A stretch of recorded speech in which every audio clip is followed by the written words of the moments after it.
विपक्षी एकता की ऐसी कोशिश है जिसमें कई बड़े विपक्षी दिग्गजों को बैठक से दूर रखा गया है। इन्हीं में से एक नाम है बहन कुमारी मायावती का। बीएसपी की प्रमुख मायावती उत्तर प्रदेश की राजनीति में एक बड़ी हैसियत रखती हैं, लेकिन मोदी विरोधी मोर्चे में मायावती को जगह नहीं मिली है।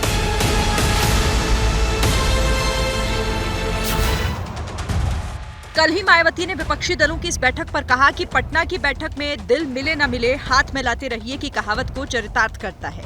मायावती ने ट्विटर पर लिखा, यूपी में लोकसभा की 80 सीट चुनावी सफलता की कुंजी कहलाती है, किंतु विपक्षी पार्टियों के रवैये से ऐसा नहीं लगता है कि वो यहाँ अपने उद्देश्य के प्रति गंभीर और सही मायने में चिंतित है।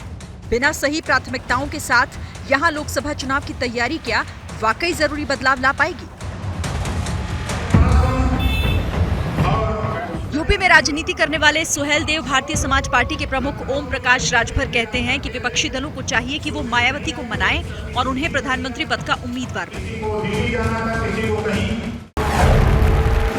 उनको साथ लेने के लिए पहल होनी चाहिए।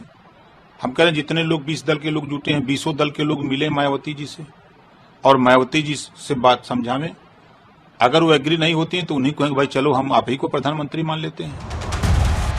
मायावती वो नेता हैं जिनका यूपी में अच्छा खासा जनाधार है और इसी जनाधार की बदौलत वो यूपी में कभी कांग्रेस के साथ तो कभी समाजवादी पार्टी के साथ गठबंधन कर चुनाव लड़ चुकी है। 2019 के चुनाव में बीएसपी का एसपी से गठबंधन था तो 1996 में बीएसपी ने कांग्रेस के साथ मिलकर विधानसभा चुनाव लड़ा था। सालों की दुश्मनी भुलाकर समाजवादी पार्टी और बहुजन समाज पार्टी ने एक साथ 2019 में गठबंधन किया। दोनों ने मिलकर लोकसभा चुनाव भी लड़ा।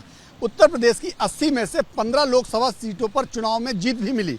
10 में बहुजन समाज पार्टी जीती, जबकि 5 में समाजवादी पार्टी को जीत मिली। लेकिन लोकसभा चुनाव के बाद यह गठबंधन ज्यादा दिन तक चल नहीं सका, यानी कि टूट गया। साल 2007 का विधानसभा चुनाव ही एक ऐसा चुनाव था जिसमें मायावती ने अपने दम पर यूपी की सत्ता हासिल की थी। उस चुनाव में सोशल इंजीनियरिंग के दम पर मायावती ने बीजेपी और समाजवादी पार्टी को हराया था, लेकिन इसके बाद के चुनाव से मायावती का ग्राफ गिरने लगा। 2012 के विधानसभा चुनाव में 26%, 2014 के लोकसभा चुनाव में 20%, 2017 के विधानसभा चुनाव में 22% और 2022 के चुनाव में 13% वोट ही पार्टी को मिला था। मतलब ये कि बीएसपी के पास अपना एक वोट बैंक तो है, लेकिन बीते 10 से 11 सालों में मायावती जब अकेली मैदान में उतरी उन्हें फायदा नहीं हुआ। ऐसे में जरूरत तो बहन जी को भी है, हालांकि विपक्षी खेमा उनकी तरफ हाथ नहीं बढ़ा रहा।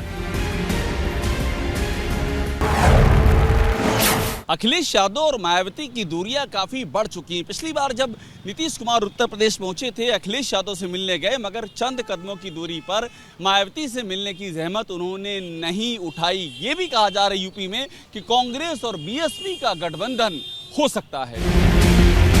बीएसपी सांसद मलूक नागर ने पिछले दिनों ये कहते हुए अटकलों को बल दिया था कि राजनीति में कुछ कहा नहीं जा सकता।